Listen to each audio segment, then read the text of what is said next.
Hello, everyone. Justin from Adventures Away, and I hope everyone had a safe and happy Thanksgiving. But it is that time again to check in on the construction progress being made in Orlando at Epic Universe. For the last 2 weeks, there have been some amazing progress made at Epic Universe. Please don't forget to subscribe for the fastest and most up-to-date Universal Epic Universe updates on YouTube. Without further ado, let's jump into this week's new aerial views provided by BioReconstruct. Starting this update in the back of Epic Universe at the park's on-site resort, Grand Helios Hotel. The pool area of the resort has seen 2 structures go vertical in the last 2 weeks, which are the pool maintenance building, given the underground portion, which are for the pool pipes, and the poolside bar and restaurant. Excavation for the pool itself has not started yet, but looking at this permanent view will give you an idea of how the pool will wrap around the area. Every update, we always see substantial progress on the vertical construction of the main tower of the hotel. However, this update has revealed a circular base appear on what appears to be the roof of the tower. This circular base matches the dome that has been present since the original renderings of Epic Universe. In the permit submission for the resort, Universal listed a rooftop bar and lounge for Grand Helios, so this dome could be the venue for that location. Down on the ground floor, framing is being added around the lobby bump out. When we zoom out, we can see the facade of the hotel starting to come together from the outside towards the center. Next door in Dark Universe, the work in and around the village of Darkmoor continues to be revealed through the scaffolding. Detail around the S-curve after guests make their way through the portal continues to be placed. The broken bridge at the mouth of Darkmoor stays hidden behind the scaffolding, but if you look hard enough through the layers of metal and wood, you can start to see and make out the main shape of the bridge. Inside of Darkmoor, at the steakhouse, you can see through the scaffolding the cement board that is placed before stone masonry. Behind the facade and the scaffolding, you can see a revealing part of the building's rockwork. Is this a preview of what the facade will look like, or is this just a textured backdrop to cover the back-of-house portion of the restaurant? This answer should reveal itself within the next update or two, as we peer through the scaffolding. Just outside of Darkmoor is the land's spinning roller coaster, Curse of the Werewolf, where recently, the forest inside of the main section of the track outside of the load station has been transplanted. Last update, we saw several holes dug where these trees now stand, and between the trees we can see concrete foundations recently poured, more than likely where show elements will be placed. Behind the load station, where the maintenance bay is, we can catch a glimpse of one of the ride vehicles not covered in cloth. We cannot see a lot of this vehicle, but it is thought that a nose cone of these vehicles has yet to be installed to ensure no accidents or damages caused to the detail work of the ride vehicles during testing. It also looks like there are dummies strapped into the vehicles, which confirms we are getting closer and closer to seeing movement in this coaster. With the addition of the force inside of the tracks, this filled in a lot of empty space and gets us one step closer to the completion and the opening of summer 2025. Next door, at the Burning Blades Tavern, we get our first good look at the detail work of the windmill that has been hidden for quite some time. Soon, paint will cover the bare concrete of the windmill, as well as the blades will be installed as the scaffolding is removed. This view gives us a good look of the flow of how guests will enter the tavern, as well as the outdoor seating off of the side of the foundation. Zooming in on the outdoor seating, you can see the detail of what looks like concrete-formed wooden beams along the eave of the roof.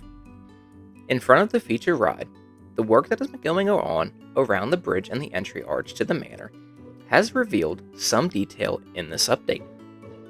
Along the bridge, we can see lights built into the formed walls, as well as large openings in the wall. Originally thought to be crossing a moat before entering the manor, the solid concrete down the bridge contradicts that idea now. What could possibly still happen is that there will be water sitting on either side of the bridge. However, this is still to be determined what will fill the space in. Around the manor itself, no more scaffolding has been removed since our last update, as the center part of the manor, under the tower, continues to have facade work done. The brown cement board that is visible inside of the village can also be seen on some parts of the manor. As we transport from one side of the universe to the other, in Super Nintendo World, the roof over the entry escalator has been waterproofed as it awaits its final sheeting. At Yoshi's Adventure, more ride vehicles have been installed and now encircle the entire load-unload station inside of the base of Mount Beanpole. Throughout the entire land, the bright yellow exterior board that shapes the Mushroom Kingdom is slowly being replaced by gray primer paint in preparation for those bright colors we know and love. This work is consistent from Peach's Castle to Bowser's Fortress, with that gray primer paint. However, at Bowser's Fortress, there are square pieces of the facade that are sticking out from the exterior board now. It is unclear what these are, since they do not match the ones found at other Universal parks. These could be attach points for the oversized block look found at other fortresses throughout the world. Inside of Donkey Kong Country, some of the more noticeable changes is the framing added for theming in the center, as well as the gray primer added to the character meet and greet. The theming of the lift hill in front of the temple can be seen with visible oversized blocks that are very similar to the ones found on the Golden Temple itself. It is a safe bet that these oversized blocks will be painted gold to match the temple and have the coaster cars blend into the temple. The entire show building wall, after the lift hill and waterfall, will have the oversized block theming that is also slightly visible from above the scaffolding. This can be better seen by the arrow pointing to the sculpted section of these oversized blocks. Sailing over to the Isle of Burk and the How to Train Your Dragon land, starting at the land boat ride, logs we saw on a trailer last update have made their way placed around the load station of the boat ride, where a lot of the progress has been made since we last checked in. The layout of the boat ride has also been placed in the lagoon as well, giving us our first look at the exact path that will be followed on this ride. With the amount of open water outside of the ride path, this will give a lot of opportunity for theming elements around the path and characters from How to Train Your Dragon. The tree cutouts we saw staged off to the side of the lagoon, and a couple that were placed last update, have since been placed around the load station, with only a couple left outside of the lagoon. The wood roofing over the first launch of the Lands roller coaster has made good progress since our last update, as well as rock theming around the second launch continues to be sculpted. Next to the coaster is a shop that has had the metal framing similar to the one found on top of Mead Hall installed. Soon, we should start to see rock mesh chips being added to the exterior of this building, as we currently see next door at Mead Hall. The rock chips at Mead Hall continue to make their way around the building to the base of that metal frame. We should soon start to see the rock chips climbing the recently topped off frame to make Mead Hall the built into the hillside look we expect. The pair of spinning rides that have sat idle for several updates have seen some movement in the form of dummies. Yes, that is right, dummies. Dummies have been placed inside of the ride vehicles of both of the spinning rides, indicating that ride testing is imminent. Inside of the main lagoon, the third Viking ship that has been covered up for quite some time has been revealed. This can only mean that it is ready to receive paint like the other two ships in the lagoon. A recent rainstorm has filled up the lagoon, giving us a preview of what we may expect to see once water is meant to stay inside of the lagoon. Moving into the streets of Paris and the new Wizarding World, I felt like I was starting to sound like a broken record with not having much of an update, since the work has been mainly inside of the buildings and behind scaffolding. This update, though, we do have a small visual change throughout the streets. Looking through the scaffolding, we can see just about every window opening is now filled with glass. This is a big step in the completion of the 5 street intersection city landscape, which may not have a huge update, but is still larger than the last several. Another item of construction that has popped up is the likely exit of the land between the entry portal and the Grand Helios Hotel. As we make our way out of the streets of Paris into Celestial Park, we run into the mystery building that has been going vertical in recent updates. After some investigating and evaluation of the site, it is believed we are looking at a possible tavern with a kitchen for quick food service. This is thought due to the concrete pad that has been poured since our last update out front, as well as the roofing that has started above the possible kitchen. This pad could be the queue area for the tavern, or a seating area that overlooks the main show fountain.